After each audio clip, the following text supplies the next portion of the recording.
কিয়ামতের ময়দানে ওই লোকটা নবীর সাথে হাসর করার বেশি কাছের হবে। কথা ঠিক না ঠিক? নবী ডাইকা ডাইকা নিবে, হে উম্মত তোর কপালের মধ্যে নামাজের দাগ, আয় তুই আমার উম্মত। তোর হাতের মধ্যে ওযুর নূর চমকায়, আয় তুই আমার উম্মত। তোরে লইয়া আমি জান্নাতে যাইতে চাই। কিয়ামতের ময়দানে ছোট্ট একটা আমল একজন উম্মতের নাজাতের ওসিলা হয়ে যাবে। কথা ঠিক না ঠিক? এজন্য পয়গম্বর বলেন, কুন আলিমান আও মুতাআল্লিমান। এই উম্মত তোমরা পারলে আলেম হইবা, আলেম যদি না হইতে পারো তাহলে ছাত্র হইবা, ছাত্র হইতে পারো না মাঝে মাঝে আলেমের মজলিসে বসবা, তাও যদি না পারো উলামায়ে কেরামকে মহব্বত করবা।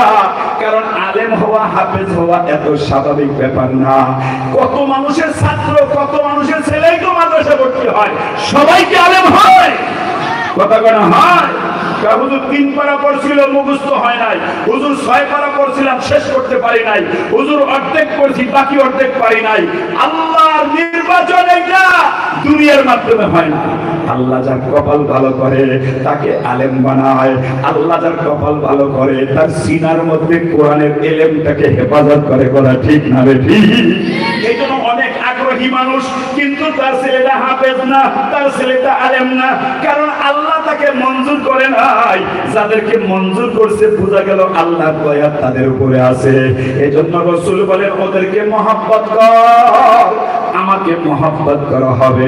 ওদের মজমায় যায় ভয়, আমাকে মহব্বত করা হবে। ওয়ালা তাকুন খামিসান ফাতাহলি। এই বাবা ৫ম নম্বরে যাও না, তাহলে ধ্বংস হয়ে যাবা। আলেমদের সাথে দুশমনি রাখো না, ধ্বংস হয়ে যাবা।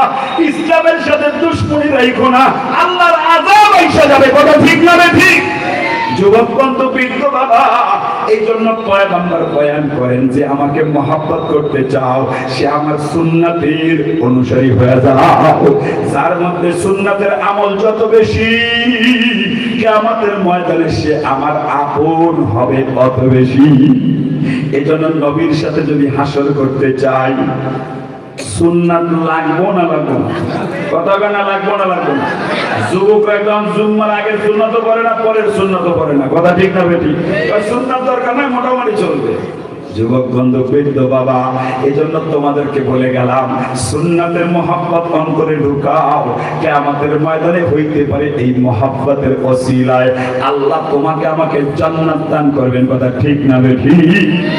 আল্লাহ জানো নবীর মহব্বত, আলেমদের মহব্বত, উলামায়ে কেরামের মহব্বত অন্তরে নিয়া নবীর সুন্নাতের অনুসরণ কইরা কাজলিয়া মাদ্রাসা, ভবানীপুর মাদ্রাসা, গৌহাটডাঙ্গা মাদ্রাসা, কোটালীপাড়ায় যত মাদ্রাসা আছে সব মাদ্রাসার ছাত্র ভাইদেরকে, উস্তাদদেরকে মহব্বত করে নাজাতের ওসিলা বানায়া কবরে যাওয়ার তৌফিক দান করে। বলেন আমিন। আসসালামু আলাইকুম ওয়া রাহমাতুল্লাহি ওয়া বারাকাতুহু। গৌহাটডাঙ্গা মাদ্রাসার মাহফিল কবে? 27, 28, 29 নভেম্বর। যাবেন তো ইনশাআল্লাহ?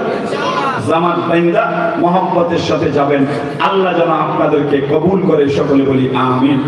একবার আলহামদুলিল্লাহ সূরা পড়েন, 3 বার কুল ওয়াল্লাহ শরীফের সূরা পড়েন। আউযু বিল্লাহি মিনাশ শাইতানির রাজীম। বিসমিল্লাহির রহমানির রহিম। আলহামদুলিল্লাহি রাব্বিল আলামিন আর রহমানির রহিম মালিকি ইয়াউমিদ্দিন। ইয়্যাকা না'বুদু ওয়া ইয়্যাকা নাস্তাঈন। ইহদিনাস সিরাতাল মুস্তাকিম সিরাতাল লাযীনা আন'আমতা আলাইহিম গায়রিল মাগদুবি আলাইহিম ওয়ালাদ-দাল্লিন। আমিন। বিসমিল্লাহির রহমানির রহিম। কুল হুয়াল্লাহু আহাদ আল্লাহুস সামাদ লাম ইয়ালিদ ওয়া লাম ইউলাদ ওয়া লাম ইয়াকুল লাহু কুফুয়ান আহাদ। বিসমিল্লাহির রহমানির রহিম। কুল হুয়াল্লাহু আহাদ আল্লাহুস সামাদ লাম ইয়ালিদ ওয়া লাম ইউলাদ ওয়া লাম ইয়াকুল লাহু কুফুয়ান আহাদ। বিসমিল্লাহির রহমানির রহিম। কুল হুয়াল্লাহু আহাদ আল্লাহুস সামাদ লাম ইয়ালিদ ওয়া লাম ইউলাদ ওয়া লাম ইয়াকুল লাহু কুফুয়ান আহাদ।